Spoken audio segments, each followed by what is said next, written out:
Bismillahirrahmanirrahim. Alhamdulillahirabbil alamin. Asyhadu an la ilaha illallah, asyhadu anna Muhammadar Rasulullah. Allahumma shalli ala sayyidina Muhammad wa ala alihi wa ashabihi wa man tabi'ahum bi ihsan ila yaumil ma'ad. Amma ba'd. Kita sekarang masalah ta'addud dan i'adah. Kalau dari maknanya kemungkinan kita akan membahas soal berbilang-bilangnya, berkali-kalinya sholat atau mengulangi sholat. Silakan Ibu siapa sajalah silakan. Kalau kita sebut masalah ta'adud dan i'adah, maka artinya ialah masalah berbilang dan mengulangi. Tetapi yang dimaksud dalam judul ini ialah masalah berbilang sembahyang Jumat dalam satu tempat dan sesudah mengerjakan sholat Jumat diulangi lagi dengan mengerjakan sembahyang zuhur. Di sebagian masjid di negeri kita ini ada orang yang sembahyang Jumat dan sesudah sembahyang lantas ia pergi saja. Tidak ada sembahyang lagi kecuali ia hendak melakukan sunat ba'diyah. Di sebagian masjid yang lain ada orang yang sesudah mengerjakan sembahyang Jumat lantas mengulangi lagi dengan sembahyang zuhur. Di masjid di Jakarta kedua macam itu ada. Ada yang pulang saja sesudah Jumat dan ada yang mengulangi dengan sembahyang zuhur dengan berjamaah atau tidak berjamaah. Orang yang tidak tahu duduk persoalannya jadi heran dan bertanya-tanya, sembahyang apa ini? Kenapa diulangi lagi? Dan yang radikal bertanya secara radikal, apakah 6 sembahyang yang wajib sehari semalam? Persoalan yang penting ini menjadi sangat penting karena bertalian dengan sembahyang Jumat, yaitu sembahyang yang dilaksanakan secara berjamaah di hadapan orang banyak. Kepada kami banyak orang bertanya dalam soal ini.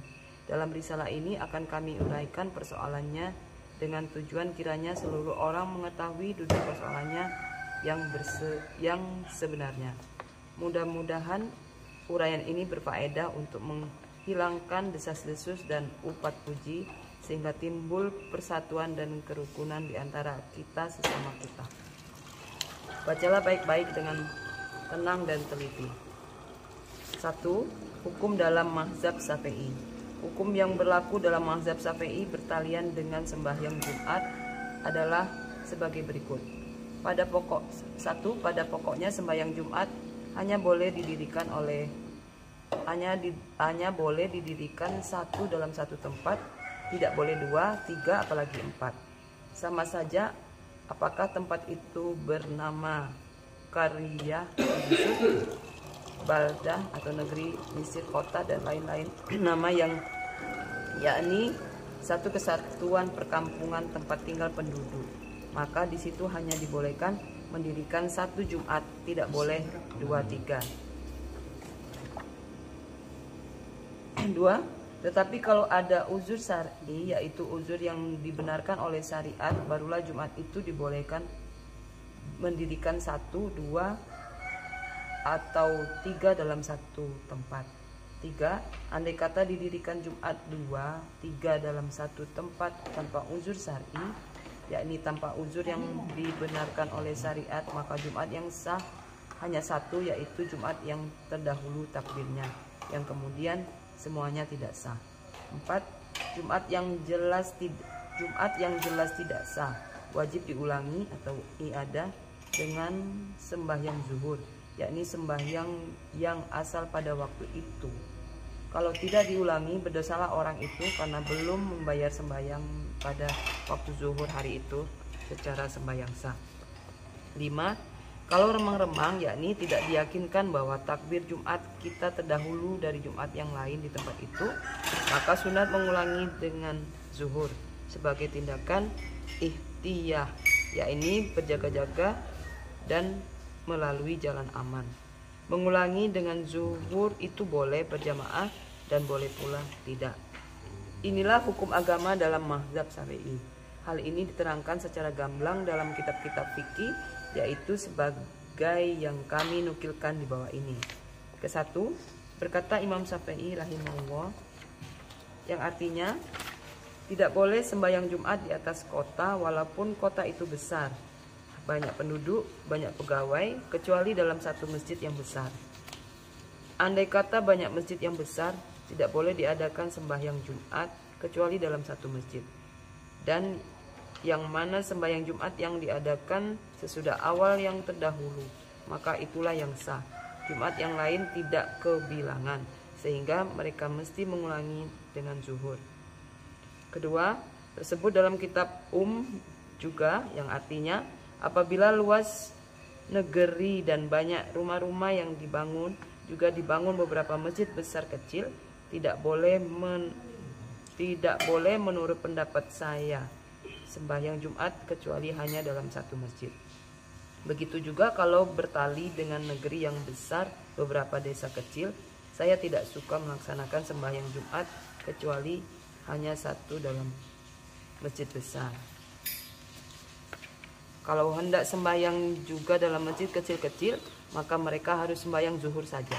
Dan kalau mereka sembahyang Jumat juga, maka mereka mesti i'adah, yaitu mengulangi sembahyang Jumat itu dengan sembahyang zuhur.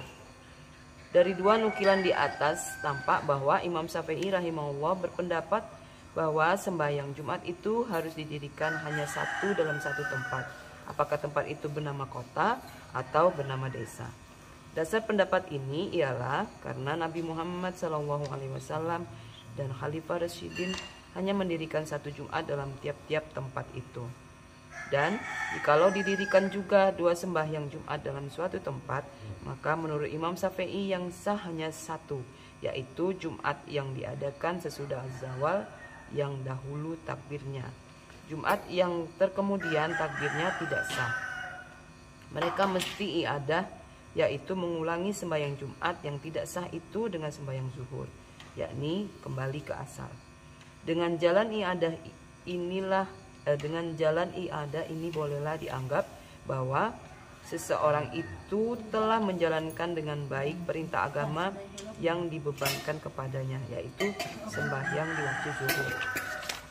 Ketiga, tersebut dalam kitab fikih induk, yaitu kitab Minhajut Talibin karangan Imam Nawawi. Begini artinya, syarat sah yang ketiga ialah tidak ada Jumat yang lain yang mendahului atau yang bersamaan dengan Jumat itu, kecuali kalau negeri itu besar dan sulit berhimpun di suatu tempat, atau minhaj bab silatul jumu'ah. Dalam mensyarah kitab Minhaj ini, Imam Ibnu Hajar Al-Haytami mengatakan dalam kitab Tuhfah bahwa tekanan kata terletak pada sulit berkumpul, bukan pada luas negeri. Jadi, kalau tempat itu besar dan luas tetapi tidak sulit berkumpul, maka yang dibolehkan hanya satu Jumat. Keempat, tersebut dalam kitab Nihayah kalangan Imam Ramli yang diberi gelar dijulukan Imam Syafi'i kecil. Begini artinya.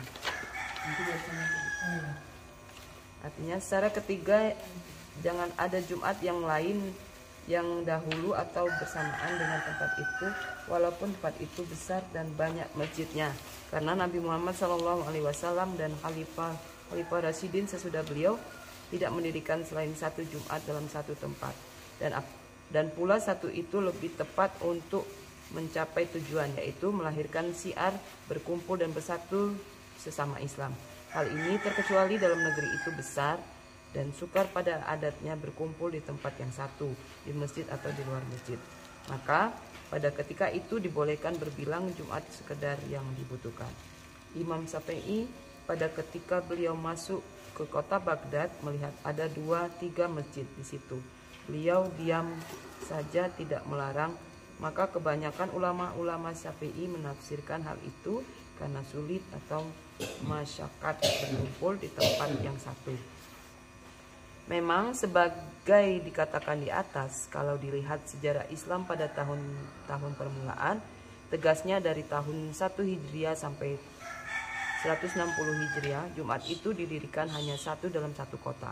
Tetapi kemudian seorang khalifah Abbasiyah bernama Muhammad Al-Mahdi yang berkuasa di Baghdad dari tahun 158 Hijriah sampai dengan 169 Hijriah mendirikan 2 atau 3 masjid di kota Baghdad.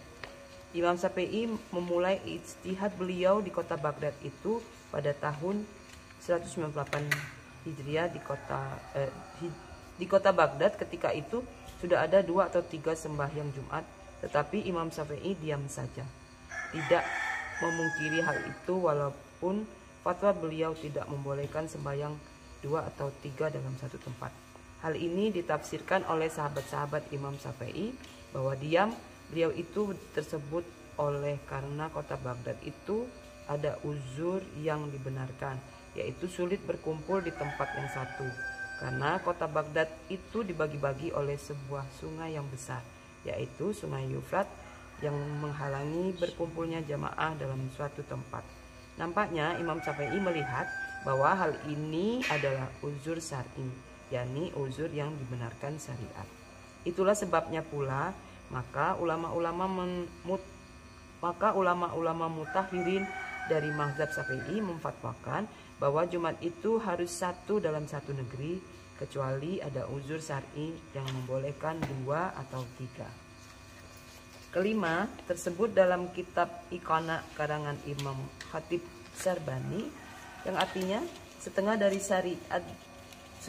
syarat Jumat ialah jangan ada Jumat yang lain yang terdahulu atau bersamaan di tempat itu, walaupun negeri itu besar, seperti yang telah difatwakan oleh Imam Syafi'i. Karena Nabi Muhammad SAW dan Khalifah-Khalifah Rasyidin tidak mendirikan kecuali satu Jumat dalam tempat yang satu.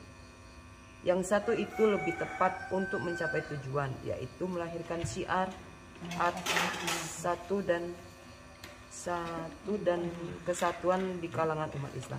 Berkata Imam Syafi'i, kalau boleh memperbuat Jumat di 2 masjid, tentulah Nabi mengadakannya di masjid-masjid suku. Hal ini sepakat ulama-ulama melarangnya, kecuali kalau negeri itu besar dan sukar berkumpul di satu tempat.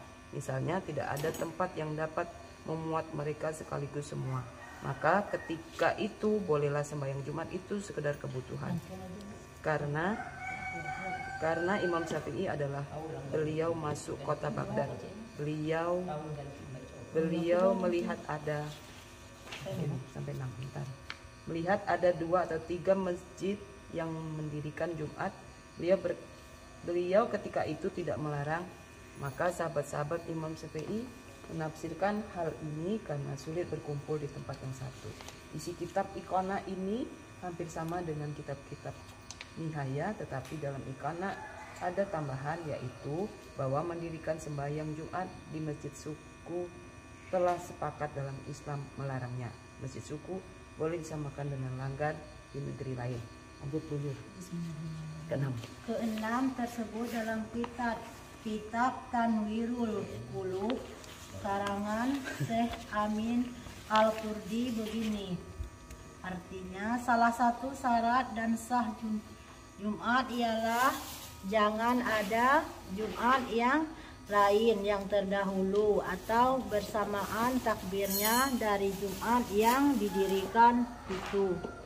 Maka jikalau terbilang ta'adud Jumat di sesuatu negeri dengan tidak ada unsur syar'i, maka Jumat yang sah adalah yang terdahulu. Jika tidak diketahui mana yang dahulu dan mana yang kemudian, wajiblah i'dah, yaitu mengulangi dengan zuhur sesudah Jumat. Andai kata berbilang Jumat tersebab adanya unsur syar'i, maka semuanya sah, biar takbirnya terdahulu atau terkemudian. Tetapi ada sunat juga sesudahnya untuk itiyat. Tanwirul Qulub halaman 177. Ketujuh tersebut dalam kitab Iqna juga, yang artinya dan adalah lebih baik itiyat bagi orang-orang yang sembahyang Jumat di sesuatu tempat yang banyak Jumatnya, supaya i'adah yakni mengulangi dengan zuhur. Walaupun banyak Jumat di situ sudah menurut kebutuhan Iqna juz 1 halaman 165. Isi kitab Iqna ini sama dengan kitab Tanwirul Qulub yang tersebut di atas, yaitu bahwa dalam negeri yang berbilang Jumatnya tidak peduli apakah berbilang itu tersebab unsur syar'i atau tidak, maka yang ihtiyat mengulangi sembahyang Jumat dengan sembahyang zuhur. Nah, cukuplah kami nukilkan 7 nas karena kalau dibalik semua kitab fikih dalam mazhab Syafi'i akan kita dapati fatwa yang sama dalam soal ini. 11. Persoalan i'adah, masalah mengulangi sembahyang Jumat dengan sembahyang zuhur itu adalah satu masalah biasa, bukan masalah ganjil. Dalam banyak hal dilakukan i'adah, umpamanya 1.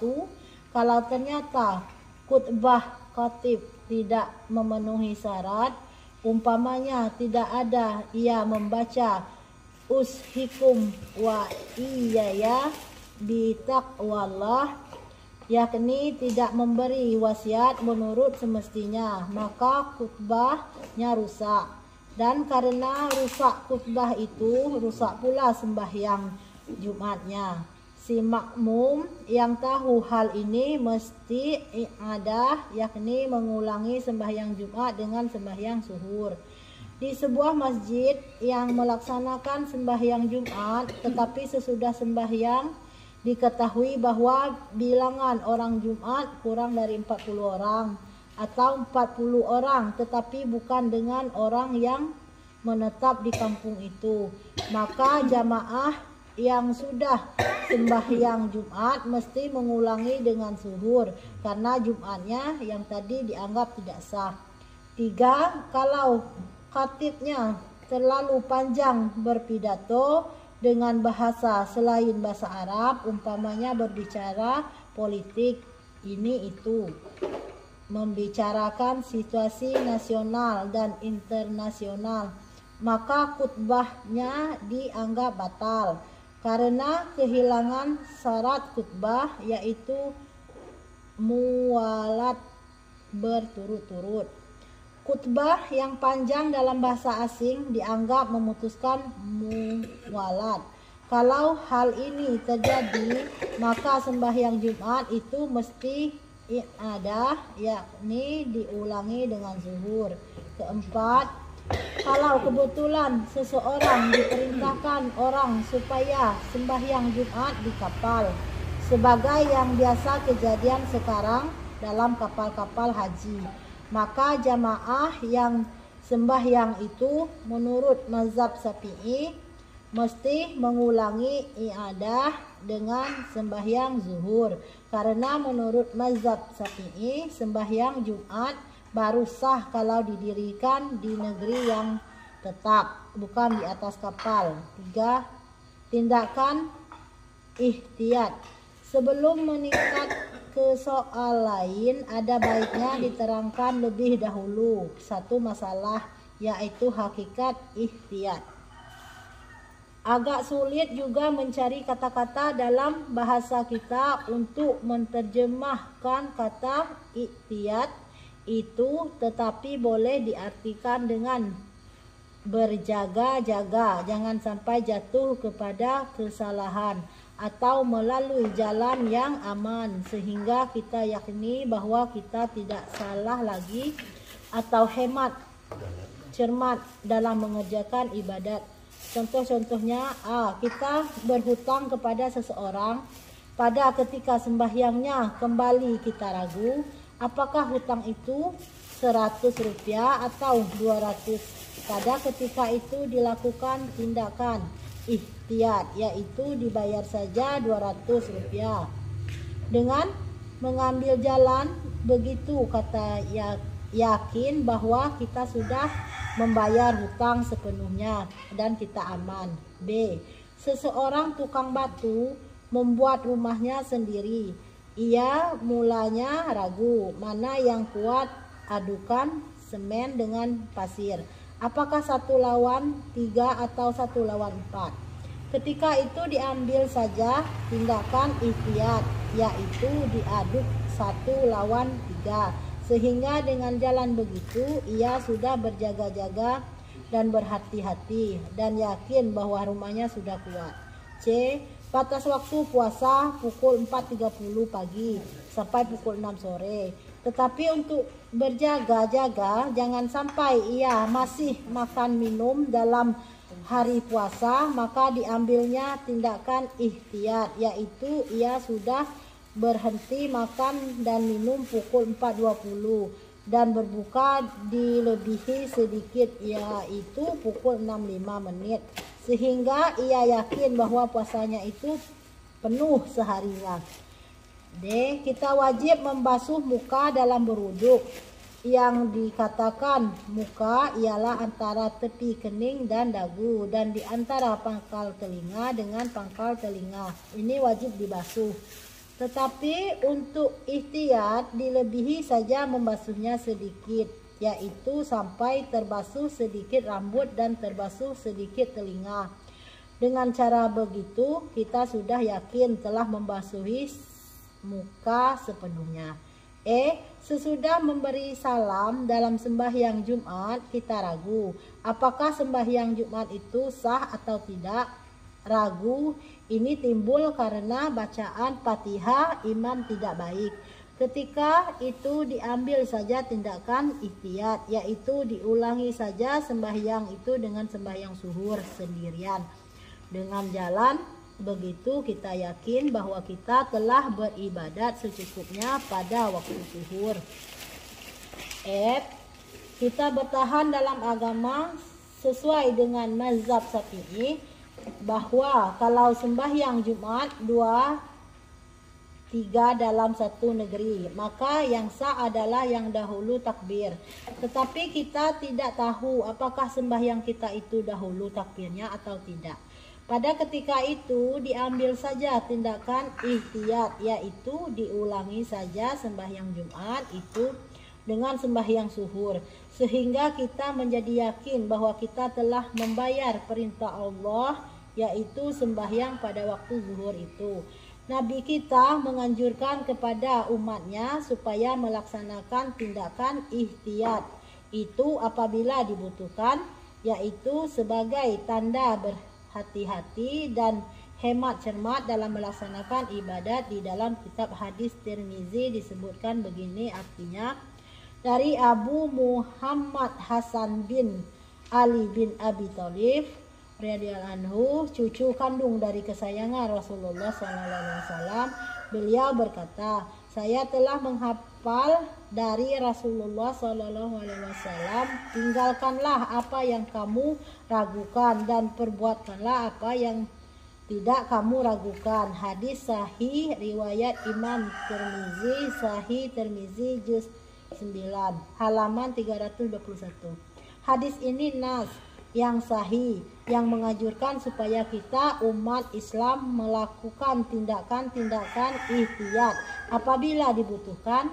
Sampai di sini mungkin ada di antara pembaca yang akan bertanya, kenapa kalau sembahyang Jumat tidak sah lantas diganti dengan sembahyang zuhur? Kenapa tidak diganti dengan sembahyang Jumat juga?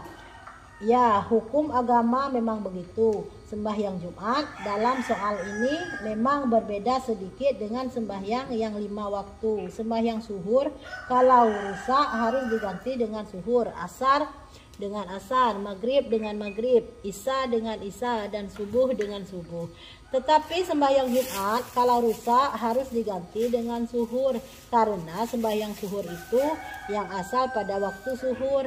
Memang dalam beberapa hal tidak bisa sembahyang Jumat batal diganti Jumat, umpamanya A. Sesudah sembahyang ternyata bahwa bilangan jamaah kurang dari 40 orang, sembahyang ini rusak atau batal.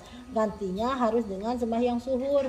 Kalau diganti dengan sembahyang Jumat, tentu akan batal lagi sehingga terjadi tasalsul, tidak berkesudahan. B. Sesudah sembahyang Jumat ternyata bahwa kita terpakai kain yang bernajis, sembahyangnya menjadi batal. Sembahyang Jumat yang batal ini tidak bisa diganti dengan Jumat karena imam khotib dan rakyat semuanya sudah tidak ada lagi di masjid. Ketika itu diganti dengan sembahyang zuhur saja sendirian. C. Dan banyak lagi contoh-contoh lain. Kesimpulan, kalau sembahyang Jumat rusak maka harus diganti dengan sembahyang zuhur. 4. Unsur syar'i kok. Nenek. Uzur syar'i sekarang tentang uzur syar'i. Pindah situ. Uzur syar'i ialah uzur yang dibenarkan oleh syara sehingga boleh didirikan sembahyang Jumat biar kelihatan. dalam satu negeri.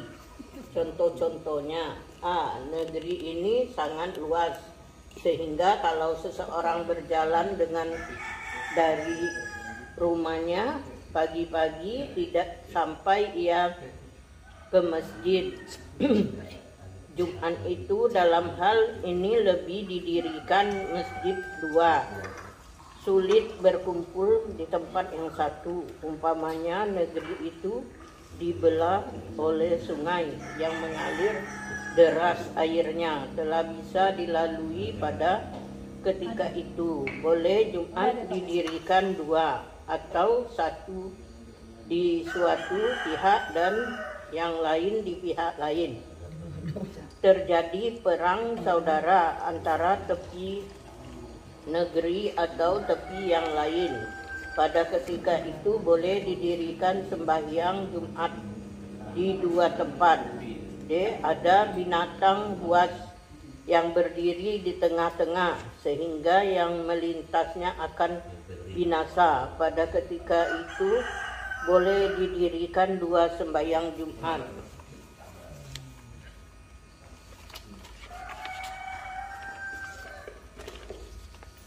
E. Suatu negeri yang pada mulanya dia negeri, tetapi tersebut perkembangan penduduk, rumah-rumahnya jadi bertali satu dengan yang lain. Dalam hal ini Jumat boleh dua sesuai dengan asalnya. Demikian uzur syar'i yang dibenarkan oleh syariat untuk dijadikan alasan boleh mendirikan Jumat dua atau tiga dalam satu negeri. Di dalam ilmu usul fikih ditetapkan suatu faedah yang sangat berguna pada ketika menghadapi sesuatu kesulitan, yaitu artinya keadaan darurat membolehkan hal-hal yang terlarang. Adapun perlainan partai, perlainan mazhab, perlainan pengajian, perlainan suku tidak dinamakan uzur syar'i sehingga tidak sah dijadikan alasan untuk mendua atau mentigakan Jumat atau dalam satu tempat. 4 dalil-dalil atas fatwa itu. Sekarang sampailah kita untuk membicarakan dalil-dalil dari fatwa-fatwa yang tersebut dalam mazhab Syafi'i itu. 1. Ittiba, yakni mengikut Nabi. Kalau diteliti seluruh kitab hadis ternyatalah bahwa Nabi kita, Nabi Muhammad SAW yang menjadi ikutan kita. hanya mendirikan sembahyang Jumat satu dalam satu tempat.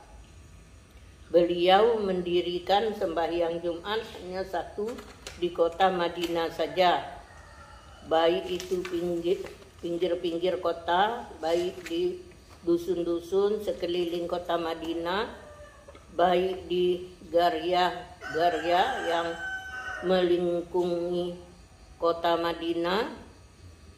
Tidak ada nabi membuat atau menyuruh orang mendirikan sembahyang Jumat, walaupun pada ketika itu kota Madinah sudah besar juga, dan di dalam kota sudah banyak masjid-masjid suku atau musola-musola.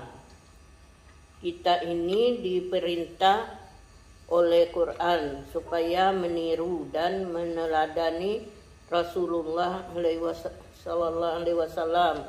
Tuhan berfirman, artinya sesungguhnya Rasulullah sallallahu alaihi wasallam itu menjadi teladan yang baik bagimu, atau Al-Ahzab 21. Dan Tuhan berfirman, artinya, dan dirikanlah sembahyang dan bayarkanlah zakat dan ikutilah Rasulullah supaya kamu mendapat rahmat dari Tuhan. An-Nur 56, ayat-ayat yang menyuruh kita mengikuti langkah-langkah Rasulullah sallallahu alaihi wasallam ini banyak sekali dalam Quran. Semua orang yang mengaji sudah tahu, tak perlu dinukilkan lagi. Dan dalam hadis yang sahih ada dikatakan oleh Nabi, artinya sembahyanglah kamu sebagaimana kamu diketahui sembahyangku. Hadis Bukhari sahih, Bukhari 1 halaman 85. Oleh karena Nabi hanya mendirikan satu Jumat dalam satu tempat, maka kita harus begitu pula. 2. Mengikuti Khalifah Rasyidin. Kita diperintah oleh Nabi mengikuti sunnah beliau dan sunnah Khalifah Rasyidin, yaitu Abu Bakar, Umar, Utsman, dan Ali radhiyallahu anhu.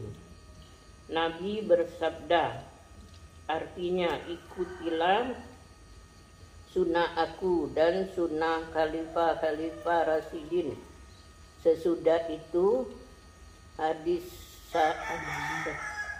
Abu Daud, Sunan Abu Daud juz 1 halaman 201.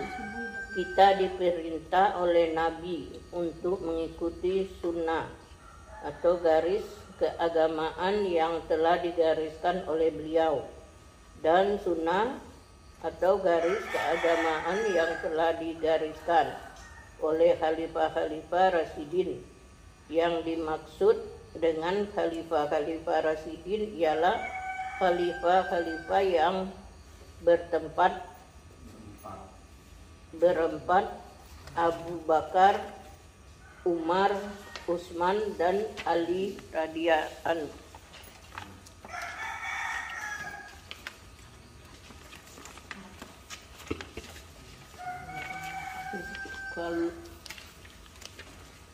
Kalau dilihat dan diteliti sejarah Khalifah Rasyidin yang bertempat, tidak dijumpai bahwa beliau mendirikan sembahyang Jumat 2 atau 3 dalam satu tempat. Inilah yang dikatakan oleh Imam Ramli dalam kitab Nihayanya pada nukilan keempat di atas. Pada zaman Khalifah di kota Madinah hanya satu masjid jami, di kota Mekah hanya satu masjid jami, di kota Basra hanya satu masjid jami. Walaupun kota-kota besar, 3 adalah dalil yang menyatakan bahwa kalau ada uzur syar'i boleh diadakan 2 atau 3 sembahyang Jumat dalam satu negeri adalah dalil yang membenarkan tindakan-tindakan darurat. Tuhan berfirman dalam Al-Quran, artinya Tuhan Allah tidak menghendaki kesulitan atau menjalankan agama. Al-Hajj 78. Dan firman Tuhan, artinya Tuhan memberikan kelapangan bagimu dan Tuhan tidak menghendaki kesulitan. Al-Baqarah 185. Dengan 2 dalil ini dapat dipahamkan bahwa kalau sulit berkumpul ke satu tempat dalam mengerjakan sembahyang Jumat seperti yang terjadi di kota Baghdad dan dibelah 2 oleh sungai Furat dan kota Mesir yang dibelah 2 oleh sungai Nil, atau ada unsur syar'i sebagai yang disebutkan di atas. Pada ketika itu boleh mendirikan sembahyang Jumat 2 atau 3 sekedar yang dibutuhkan. Kota Jakarta rasanya sudah boleh disamakan dengan Baghdad atau Mesir. Kalau kota ini dibagi-bagi boleh jalan raya yang besar-besar yang dilalui beratus-ratus atau beribu-ribu kendaraan bermotor yang berjalan dengan kecepatan yang tinggi. Melintas jalan-jalan raya ini sangat berbahaya, terutama bagi jamaah yang sudah lanjut usia. Rasanya sudah boleh didirikan sembahyang Jumatnya di kampung-kampung seberang jalan-jalan raya itu. Sekadar dibutuhkan, yang kami maksudkan dengan sekadar dibutuhkan ialah oleh Jumat yang kedua atau ketiga. Itu jangan diobral mendirikannya. Jangan di setiap sudut, di setiap liku, di setiap pelansun didirikan sembahyang Jumat. Baik juga diketahui oleh orang yang belum tahu bahwa menambah Jumat satu lagi berdampingan dengan Jumat yang ada bukan saja bisa memecah persatuan umat Islam, tetapi juga mengganggu kepada Jumat yang telah lama ada, karena mereka menjadi terpaksa yakni mengulangi sembahyang Jumatnya dengan sembahyang zuhur sebagai fatwa yang termaksud dalam mazhab Syafi'i yang dianutnya sedari bermula. 6 pertanyaan dan jawaban. 1. Khusus kepada pengarang buku ini, karena kami sembahyang Jumat di Masjid Tebet Barat, di mana dilakukan ada orang yang bertanya, kenapa diadakan ada di Masjid Raya Tebet Barat? Jawaban, di Tebet Barat ada 2 masjid berdekatan yang pada kedua-duanya didirikan sembahyang Jumat.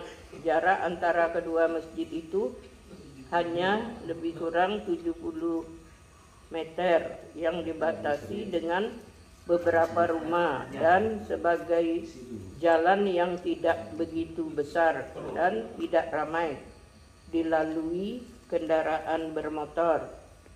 Menurut fatwa yang tamat dalam mazhab Syafi'i, kalau terjadi hal yang begitu maka Jumat yang sah hanyalah yang dahulu takbirnya.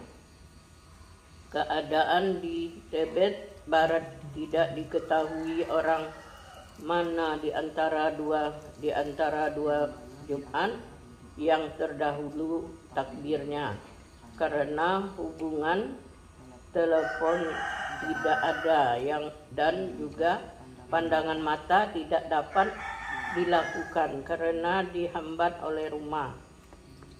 Dalam keadaan yang serupa itu, maka diamalkan tindakan ihtiyat, yaitu mengulangi Jumat dengan zuhur, agar kita yakin seyakin-yakinnya bahwa kita sudah melakukan sembahyang dalam waktu zuhur Jumat itu, yakni Jumat dan zuhur, yang mana yang sah diserahkan bulat-bulat kepada Tuhan untuk menerimanya. Bagi kita hanya usaha memenuhi tuntutan ilahi. 2. Apakah dengan mengulangi Jumat dengan sembahyang zuhur itu tidak boleh dikatakan menambah sembahyang yang wajib dari 5 waktu sehari semalam menjadi 6?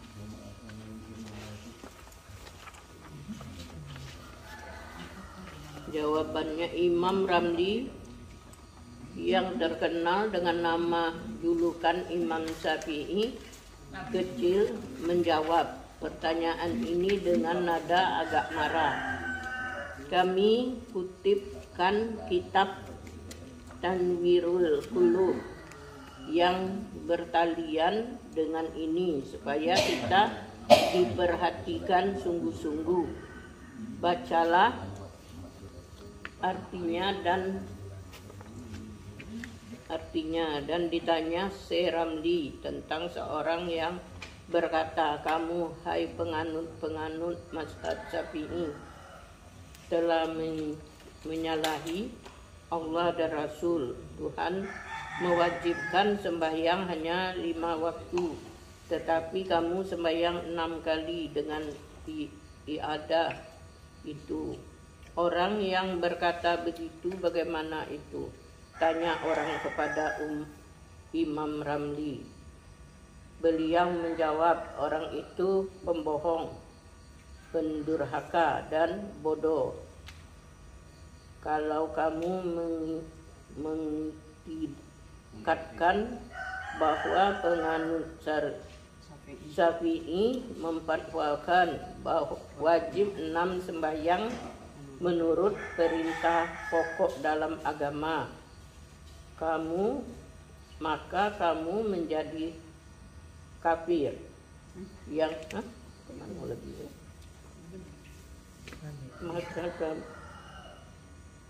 Maka kamu menjadi kafir yang harus dilakukan hukum murtad dan takzir, agar supaya yang lain takut bicara begitu lagi. Kami, atau maksudnya penganut mazhab Syafi'i, tidak memfatwakan wajib sembahyang 6 kali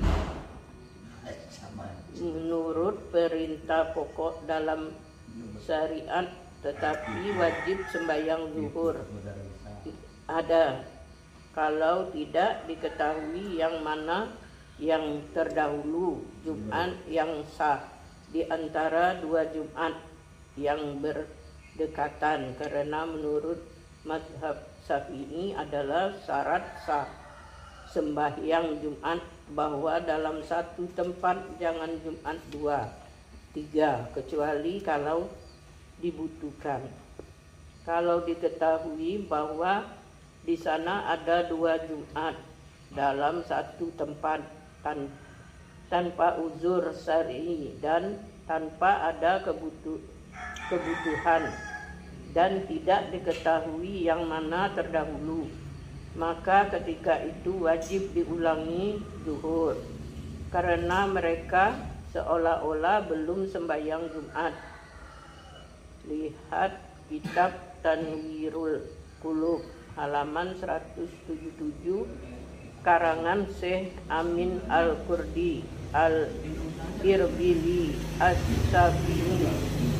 Jadi ada itu benar-benar tersebab karena hendak menjalankan agama dan perintah Tuhan sesungguh-sungguhnya. 7 kesimpulan dari uraian kami ini. 1. Pada pokoknya sembahyang Jumat itu hanya boleh didirikan pada satu perkumpulan. Sama saja apakah perkumpulan itu bernama dusun, negeri, kota madya, kecamatan atau kelurahan. Kalau ada uzur dibenarkan, syarat boleh didirikan 2 atau 3 sekadar yang dibutuhkan.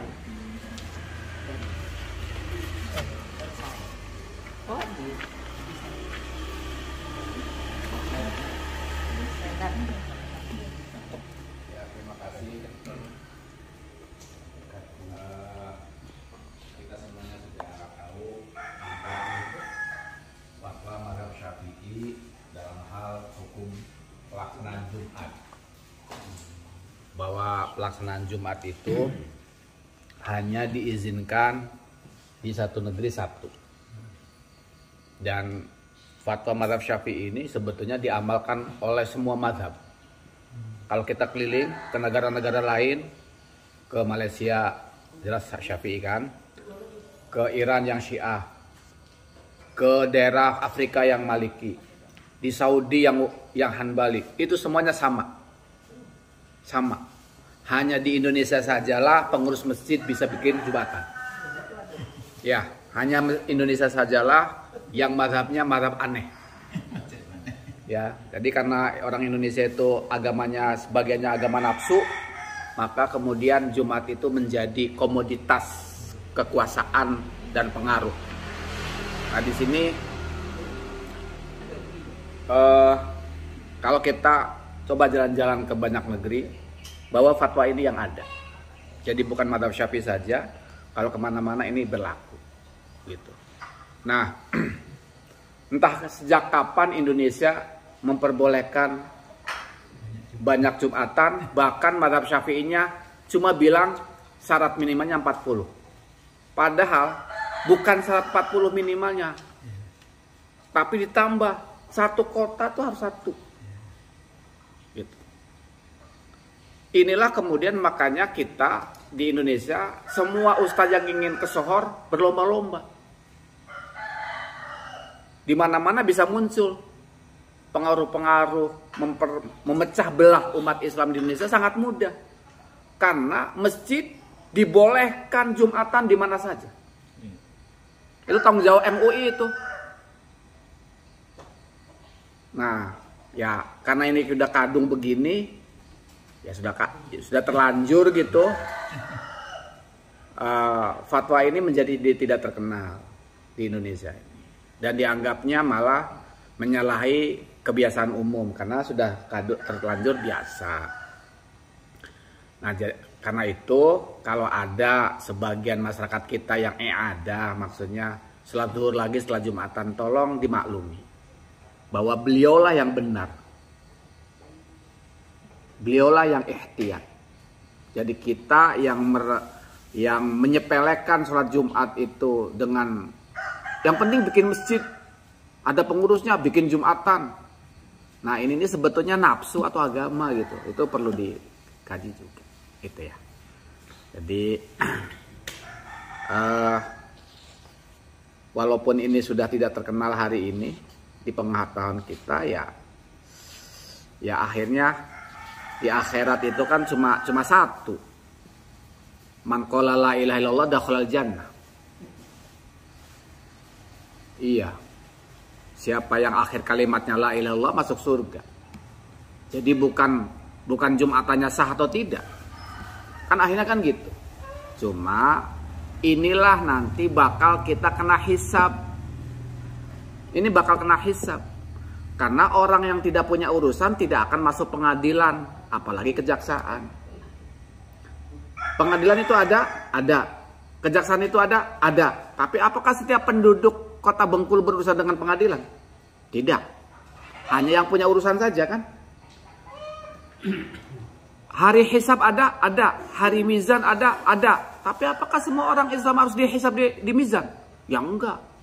Yang punya urusan itulah yang harus kena hisab, yang harus kena mizan. Seperti yang Jumatannya bebas, itu pasti kena hisab.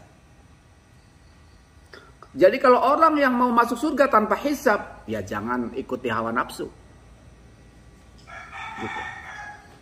Itu kenapa ada pengadilan. Jadi setiap yang masuk pengadilan adalah orang yang berurusan. Kalau orang yang tidak berurusan, kenapa pula urusannya dengan pengadilan? Kalau kita punya SIM, nggak melanggar lalu lintas, kenapa pula polisi menyempritkan? Enggak kan gitu. Jadi kita jadi perlu diketahui tentang hisab dan mizan itu adalah sebetulnya itu bisa diketahui oleh tadabbur atau tafakur diri kita masing-masing. Apakah kita ketika itu menghambakan diri pada nafsu atau tidak? Maka kalau kita banyak menghambakan diri pada nafsu, maka pastikan istighfar. Mudah-mudahan kita nggak kena hisab soal itu, Jadi di sini karena baginda Nabi ketika di Madinah itu suku-suku itu sudah besar penduduknya. Bahkan sahabat Mu'adz sholat wajibnya 2 kali. Karena beliau itu sholat dengan Nabi sebagai makmum, kemudian pulang ke kampungnya sebagai imam di masjid kampungnya. Tetapi Jumatan tidak. Jumatan semuanya di Madinah. Semuanya di Masjid Nabi. Nah, karena itulah mereka dari pagi sudah berangkat ke masjid. Itulah makanya kenapa persatuan umat waktu itu mudah. Karena semuanya hanya mendengar dari satu majelis. Tapi kalau sekarang di Indonesia, jangan berharap kita akan bersatu, apalagi kita sudah berpecah dalam banyak bilangan bagian-bagian. Nah, alat pemersatu itu sebetulnya pengaturan Jumat itu dulu seperti itu. Tetapi sekarang kita sudah punya alasan untuk berpecah karena Jumatnya itu cukup 40 orang sudah sah dilakukan sholat Jumat. Itu fatwa mazhab Syafi'i aneh itu di Indonesia itu. Ya kalau begitu artinya sekarang kan tinggal ngitung. Satu RT sudah 40 kakak boleh Jumatan. RT lain udah 40 kakak boleh Jumatan. Artinya dalam satu RW saja kalau ada 10 RT dan 10 masjid nanti Jumatannya ada 10. Nah di Indonesia itu. Nah itu adalah fatwa aneh orang Indonesia. Nah karena itu makanya kita bilang ini Islam Indonesia atau Islam Nusantara. Iya bukan Islam zaman dulu. Tapi orang menolak Islam Indonesia kan maunya Islam asli. Maunya Islam asli bilangnya. Tapi faktanya Islam Indonesia ini ikut ke siapa? Nah makanya kita bilang inilah Islam Nusantara. Ini Islam Indonesia jadi harus maklum. Kalau di masjid-masjid di kampung-kampung kita banyak masjid, banyak Jumatan, ya itulah adanya. Suka tidak suka itu. Wallahu a'lam.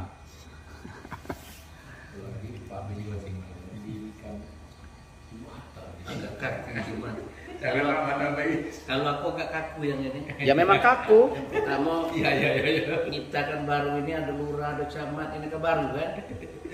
Iya. Terus itu. Jadi masalahnya kita dirikan masjid sebuah tiap RT banyak yang kita sholat Jumat. Apalagi misalkan kita tuh Bengkulu ini sebuah masjid orang dari dusun ke sini kan loh. Tambahin dan yang Jumatan.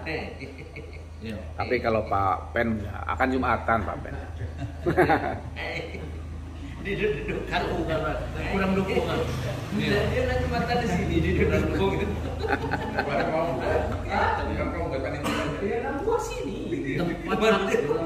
tempat maksudnya itu satu dusun itu apa satu satu kira-kira satu sholat Jumat, nggak ada yang lain. Terus sholat Jumat itu apakah boleh di lapangan atau harus di masjid? Karena begini, kita ambil contoh di Pematang Gubernur ini berapa masjid? Satu masjid At-Taibin itu aja sampai teras keluar. Apa kita boleh pakai tenda? Terus kalau mau misalnya boleh di lapangan, mungkin bisa untuk satu tempat satu ibadah Jumat. Iya Pak, baik Pak. Kalau enggak, berarti Provinsi Bengkulu ini dibuat satu masjid biar muat semua, gitu. Iya. Jadi ini nampaknya tuh. Masa satu provinsi ya jangan bilang satu provinsi kalau mengada-ada. Jangan mengada-ada. Jangan satu provinsi bicaranya. Jangan mengada-ada karena kalau provinsi itu kan sekarang gini. Begini ya. Dipikir oleh kita. Sekarang gini. Di dalam Islam itu kan ada istilah qasar. Ada istilah jamak, ya kan? Berapakah jarak bolehnya jamak? Bapak Vario 90, 60, 80. Nah, misalkan kalau kita bilang 60 kilo atau 90 kilo atau 100 kilo terserahlah kita mau bilang apa. Maka dalam jarak qasar itu, maka di luar jarak qasar maka boleh ada masjid yang lain. Kan gitu nantinya dihitungnya tuh. Jadi kalau misalkan kalau kita perjalanan aja 8 jam, ya enggak lah. Atau perjalanannya 6 jam, ya enggak lah. Perjalanan 1 jam itu masih. Jadi gitu. Perjalanan 1 jam itu masih. Masih boleh. Nah, sekarang ini agama ini bukan pikiran loh. Kita ini mau taat pada Allah dan Rasulnya atau mau pakai nafsu kita. Ini persoalannya. Kasih kesempatan peluang emas untuk dekat sholat berjamaah lagi dah. Apalagi sejauh itu. Tambah kacau. Sholat gini, satu-satu dulu. Kalau jangan dicampur-campur. Satu-satu dulu. Karena kita ini dari awal sudah renggang, murah di dalam kriteria, maka pemerintah kita tidak menentukan sebuah fasilitas umum. Tapi lihat di Kuala Lumpur, ketika pemerintahnya mewajibkan satu mazhab Syafi'i, maka pemerintah daerah menyediakan tempat untuk masjid. Kalau kita kan enggak. Makanya tadi timbul pertanyaannya, masjid kita sempit, ini gini. Ya karena kita memang nggak pernah punya sengaja memiliki tempat yang layak untuk Jumatan. Nggak pernah. Karena memang dari awal kita tidak ada di dalam psikologi kita itu mental berpikir bahwa kalau kita bikin sebuah pemekaran wilayah baru, maka kita harus menyiapkan satu tempat yang lebar untuk masyarakat berkumpul. Itulah makanya para orang tua kita dahulu ada istilah alun-alun. Setiap masjid ada lapangan. Nah sekarang diikuti enggak sama pemerintahan Bengkulu Tengah misalkan yang baru mekar? Ada enggak alun-alun masjid? Enggak ditaati. Enggak ada. Coba lihat kabupaten-kabupaten yang baru mekar. Tidak pernah berpikir agama. Karena memang kita tidak ada mentalitas berpikir agama. Tidak ada. Padahal kalau ada masjid, ada kantor bupati, ada lapangan bola, kita bisa 17 Agustusan rame kan gitu kan. Kita bisa berlebaran rame dan sebagainya. Maka memang sistemnya dari awal sudah ada. Karena itu pertanyaan tadi tentang kalau ini sudah sempit, ya memang dari awal kita sudah setting, nggak pernah nyiapkan itu Pak. Nggak pernah nyiapkan Pak. Makanya sudah terlanjur bahasanya tadi. Inilah Islam kita. Karena memang tidak pernah menyiapkan.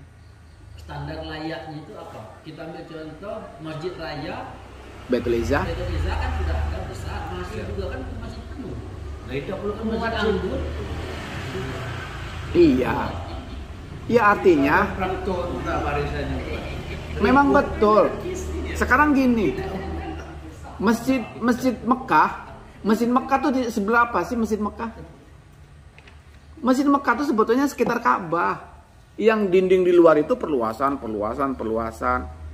Karena itu kalau kita lihat masjidnya para wali yang dulu, di mana sih masjidnya? Pernah nggak ziarah? Penduduknya Pak Ustaz. Nanti dulu. Masjid Demak. Enggak, masjid para wali yang umum. Kalau masjid Demak itu masjid kerajaan.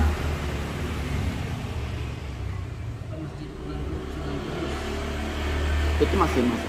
Kita lihat ya, masjid para wali itu, yang saya lihat itu, dia itu hanya ruangan kecil. Jadi kalau lihat ada dindingnya tuh kecil. Nanti ada dinding yang besar di luar, itu baru itu. Nah, jadi beliau-beliau itu kalau bangun tuh, ini tempat paling 2-3 saf, sempit, nanti halaman tuh terbuka. Atau masjid tanpa atap yang di pantai, di berkas. Ya kira-kira segitulah modelnya. Apa ayo kali patah punya. Jadi ini kembali. Sekarang gini, kalau kita melihat bagaimana potret keadaan wilayah hari ini, itu karena memang berangkat dari cara berpikir kita. Ketika kita berpikir bahwa satu RT bolehlah ada satu masjid untuk Jumatan, maka pastilah seukur kadar RT itu. Pasti kita nggak akan bilang perlu halaman luas, enggak. Tapi ketika kita budayanya sekarang ada kurban, maka kita bikin masjid perlu dengan halaman untuk berkurban, ya kan? Itu berkembang dengan cara kita berpikir sebetulnya. Nah, ketika kita berpikir lagi nambah bahwa kita juga perlu ada pengajian untuk anak-anak, maka kita kemudian mengembangkan wilayah baru. Nah, itu. Jadi sebetulnya semua perencanaan pembangunan itu sesuai dengan cara berpikir kita gitu. Itu saja. Kalau uzur syar'i itu contohnya apa? Sudah dijelaskan di sini. Untuk uzur syar'i itu beda-beda. Ini uzur syar'i untuk Jumatan. Kalau uzur syar'i Jumatan, ini di sini dinyatakan ya seperti yang daerahnya apa, ada bahaya. Ada bahaya. Kalau lihat di sini ya, kalau Jumatan kan mungkin ya. Oh iya. Mungkin mereka ada penduduk lokal. Ada penduduk lokal. Di kantor-kantor kan sekarang awalnya. Ya itulah. Itu gimana Ustaz? Seperti PLN gitu ya. Iya. Ya itulah. Besar. Jamaahnya besar, pensinya besar. Ya, tapi kan buat kantor ya. Ya, tidak hanya di PLN, di Unip itu ada Jumatan. Di Mesin Unip itu ada Jumatan. Siapa mereka? Mereka bukan penduduk kampung Unip kan gitu. Tapi mereka ada Jumatan gitu. Nah, yaitu persoalannya. Kalau mereka Harus ada. Di UIN juga. Iya, di UIN juga. Harus ada. Filosofi Jumat itu kan mendengarkan nasihat fatwa. Iya. Jadi kalau aku siapa lah yang tadi sama tidak? Kita semua. Kita semua. Kita semua. Dijawab aja. Itu nanti itu mendengarkan fatwa itu dengan baik dan benar. Kalau lagi Allah kasih pertolongan, kalau gemetar, Allah akan memberikan dengan niat. Tapi kalau niatannya itu seperti Pak Rio mendirikan sini ingin menyayangi di situ, itu nomor hisab. Tapi kalau niatannya, oh Pak, ya Allah, tidak sempat lagi kalau tidak ke Masjid Al-Dunia, lama. ya. Kayak Pak Rio tuh niatannya bagus, mau nolong orang yang belum mau sholat. Nah itu bagus kalau niatan itu. Kamu lah mendirikan kita Jumatan. Ya kuda orang ini. Apalagi lah sudah masjid. Nah, Apalagi lah sudah masjid. Bagus. Masjid itu Pak Rio, itu boleh buat di kamar Pak Rio masjid namanya. itu. Jangan. Masjid itu adalah bukan tentang tempat jamaah dan Jumatan. Namanya masjid itu adalah tanah atau space ruangan di mana kita nanti kena hukum kalau berjunub tidak boleh masuk tempat itu. Misalkan Papen bikin ada ruangan ini sebagai masjid keluarga. Nah Papen nggak boleh pacaran tempat itu. Dan boleh iktikaf. Tapi Jumatan nggak boleh. Misalkan dengan anak istri Jumatan gitu kan, keluarga enggak boleh. Karena ya kan namanya masjid katanya gitu. Bukan, masjid itu tidak harus Jumatan. Lapangannya juga masjid, nggak ada berarti kan? Oh iya, karena pikir model itu banyak sapi, banyak kondisi. Nggak bisa, tapi nggak boleh itikaf. Nggak boleh itikaf. Masjid itu tempat untuk itikaf. Yang dimana kalau junub nggak boleh masuk gitu loh. Itu masjid definisinya. Keterangan tadi artinya di kantor tadi kan seolah-olah tidak sah Jumatannya. Nah, apakah di Malaysia tidak ada masjid di kantor? Nggak ada. Dilarang. Dilarang. Dilarang. Kalau ada yang mengadakan penjara. Itu berbasis dusun ya, berbasis apa? Iya. Dusun ya. Terus masjid Malaysia tuh apakah seperti gitu kan, di desa itu ada, di kecamatan itu ada? Ada. Aku cuma satu buah. Ada. Puas ya. Di Malaysia setiap desa ada. Pakai. Di masjid itu pakai. Berbasis Cuma di kantor ya, berbasis boleh. daerah. Kalau di kantor nggak boleh. Berbasis daerah. Coba kita ya di bandara KLIA itu. Seputar tuh nggak akan ada masjid. Kalau ada masjid jauh jaraknya 50 kilo. Ini masjid damping Rusbu. Berarti sebaiknya Ustaz, pendapat saya Jumatan itu baiknya dan sholat Bahkan lebih 50 kilo jalan. domisili rumah Ustaz ya. Iya. Karena saya selama ini sering itu masjid terdekat dari kantor gitu. Ya, nggak apa-apa. Asa, nggak apa-apa. Lokal. Enggak. Kalau kita sudah di tempat di wilayah di mana kriteria Jumatannya sah, kita tamu apa boleh. Tapi untuk dihitung dari 40 nggak boleh. Jadi yang 40 itu adalah penduduk lokal asli. Oh, maksudnya syarat minimal untuk jemaah di situ Boleh diadakan. lokal orang situ. Iya. Kalau kita datang sholat di situ boleh. Iya, tapi jangan dihitung. Tidak termasuk hitungan. Kita Cuman kan sah tahu. pada Jumatnya. Iya. Maksudnya. Iya, tapi jangan dihitung dari 40 itu. Sah Jumatan. Karena sering kan tidak balik sholatnya di dekat masjid dekat kantor. Bukan di kantor juga bukan. Di lingkungan dekat kantor kan ada masjid. Jangan dulu Yang rutin. Apa misalnya harus balik kan sebaiknya yang tidak sanggup Pak. Oh iya. Khutbah Jumat itu ada rukun. Khutbah Jumat itu ada rukun. Adi Nusron. Jadi alhamdulillah.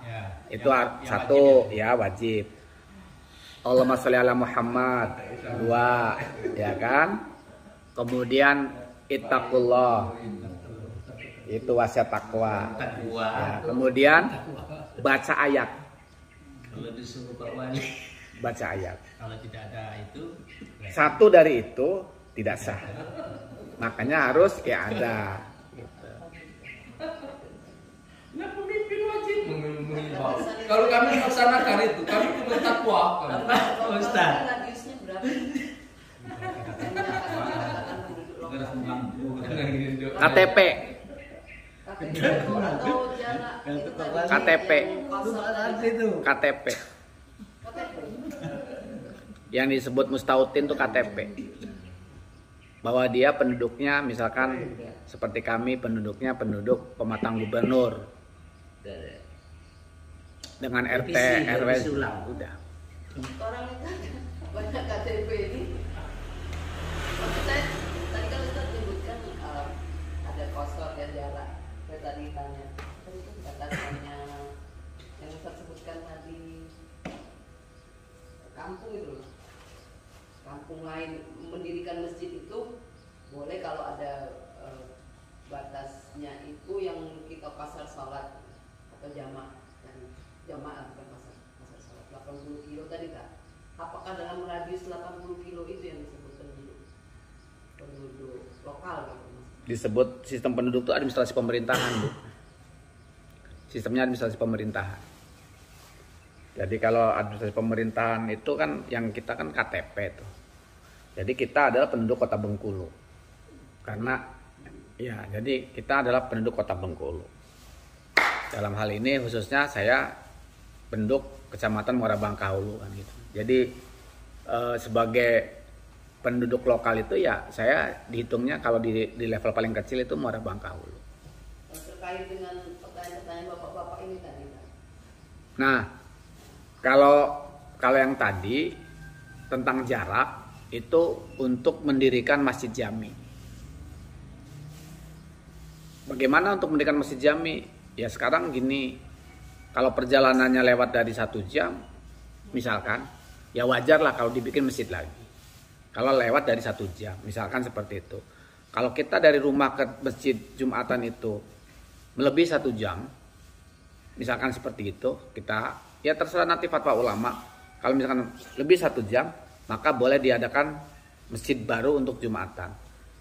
Nah, kalau itu tidak terkait dengan tadi syarat minimal penyelenggara Jumat. Kalau penyelenggara Jumat yang 40 itu memang harus penduduk lokal. Tetapi untuk yang datang nambahi orang dari 40 itu dari mana saja boleh. Nah, sekarang untuk bikin masjid baru untuk Jumatan yang bagaimana? Nah, itu yang kalau dilihat dari Madinah, semua kampung itu punya masjid. Sehingga ada riwayat sahabat Mu'adz bin Jabal itu beliau jadi imam sholat 2 kali. 1 kali makmum Rasulullah dengan Rasulullah, 1 kali dia jadi imam di kampungnya. Ada masjid kampung. Tetapi masjid kampung itu tidak Jumatan. Jumatannya hanya di masjid Nabi itu. Pertanyaan Pak Munir dan Pak Mirza itu membuat saya berpikir kalau yang Pak Munir karena di kantor PLN meskipun orangnya ratusan bahkan ribuan itu kan di kantor sekarang ya daerah besar yang kantor besar masjidnya besar, tapi tidak ada mungkin di situ kan? Tidak ada. Dengan Pak Mirza yang sholatnya di luar dan di masjid di luar kantor, yang ada dua-duanya atau Pak Munir aja begitu? Maksud saya yang kantor PLN tadi. Kalau Pak Mirza tidak. Tidak ya. Karena Pak Mirza itu di masjid kampung orang yang iya. Status masjidnya orang kampung itu. Pak Mirza sebagai tamu atau sebagai orang yang tidak terhitung bisa. Seperti kita sedang di Mekah. Kita ikut sholat Jumat kan di Mekah, sedang umroh kan? Ya nggak ya ada, karena memang Jumatannya sudah asli. Gitu. Terkait pertanyaan saya tadi kan maaf kalau lanjut, seperti masjid di PLN itu kan sekitar situ kan ada warga-warga. Kalau cek itu masuk mukim apa enggak ya? Kalau di Jakarta itu kalau beliau Warganya nggak terlalu situ.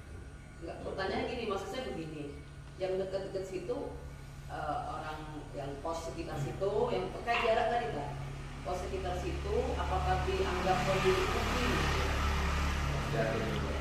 Ya, betul. Apakah misalkan gitu, kita punya kantor bikin masjid, sementara kita yang di situ karena kantornya banyak, tapi di sekitar masjid itu banyak penduduk. Sekarang pertanyaannya, apakah penduduk itu penyelenggara Jumat atau bukan? Penyelenggara itu maksudnya? Yang ada penduduk kampung itu numpang Jumat sama kantor yang ada. Karena kantor tidak pernah mengizinkan dia ikut campur. Kadang-kadang seperti itu. Kalau memang mau seperti itu, serahkan masjid itu kepada warga, diwakafkan, semua pengaturnya biar warga. Nah, baru itu benar. Karena itu ya dikembalikan kepada identitas kekuasaan kantornya. Nantinya seperti itu. Contohnya masjid Khalifah SMP 2. Itu kan diserahkan masyarakat kayaknya pengurusnya itu. Bukannya administrasi SMP 2. Ya, kira-kira seperti itulah modelnya. Gitu.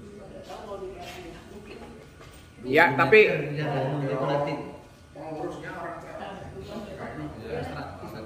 Pernah Mas punya sudah ke pagi ada. Jadi seluruh tower Jakarta itu sudah ada semua. Forum atas Iya. ini rumah tunggu. Kalau di Indonesia tuh udah semuanya, nggak ngikut aturan ini sudah. Dinding. Tapi yang 80 tadi itu berjalan kaki gitu tadi. Bukan pakai kendaraan. Tombol sulit tuh kan. Artinya berapa jam ya? Nah, karena di Jakarta bisa jadi cuma sekilo kalau masalah jarak karena macet 3 jam. 80 kilo jalan kaki. Iya, bukan berkendaraan. 3 kali mandi kalau Pak Anta itu. Iya bukan. Kentu dobelan. Bukan pen. Kalau di Jakarta pen 5 kilo pen. Poin pen dengar dulu. Kalau di Jakarta 5 kilo itu bisa 3 jam. Kalau macet. Jangan mempersulit. Lah itulah. Kalau kita mulai model ini tambah sulit beribadah. Terus terang Pak, aku jujur aja. Lagi pintu rumah kita lagi sulit nampaknya beribadah untuk sholat berjamaah. Apalagi dibuat Itu saran. Sekarang Pak Pen. Serius aku kan yang Ini serius nih Pak Pen. kontra. Ini serius nih. Ini serius. Iya. Apa yang dimaksud menyulitkan Pak Pen? Kalau ini menyulitkan benar-benar. Apa yang Kalau dimaksud memang menyulitkan? Ini diterapkan maksud aku Pak Ustaz. Gini. Kalau ini diterapkan. Sholat sangat Jumat menyulitkan. itu Pak Pen bukan urusan warga. Apa yang sulit kita mikirin Jumat? Gini, Pak Pen tuh ngukur di depan masjid saja pintunya belum tentu sholat kan? Iya. Sholat apa? Jumat termasuk. Bukan Jumat. Jumat itu nggak wajib. Masalah bagi dia yang nggak itu. Jumat ini urusan penguasa. Nggak sulit Pak Pen. Sulit itu ketika kita warga mikir memosisikan diri jadi penguasa. Itu sulit. Kalau Pak Pen sebagai warga mikirnya rasa-rasa menjadi Helmi, sulit itu. Karena Pak Pen tidak punya kekuasaan. Betul. Bukti kami kalau disuruh Jumat ke Mejago Harus. Iya. agak Harus, rasa, kan? rasa Bukan pertanyaan aku harus pergi kan? Iya kalau Iya. rasa Lah beda lagi kan niatnya berarti tidak keterpaksaan oleh kekuasaan. Lah buat konteks ibadah. Iya betul itu. Harus Iya. dipaksa. Jadi maksud aku kaku jangan terlalu mempersulit Iya. masalah itu. Kalau Jumat itu bukan pikiran setiap warga Pak Pen. Jadi kalau kata Pak Pen bilang ini menyulitkan, itu pikiran warga.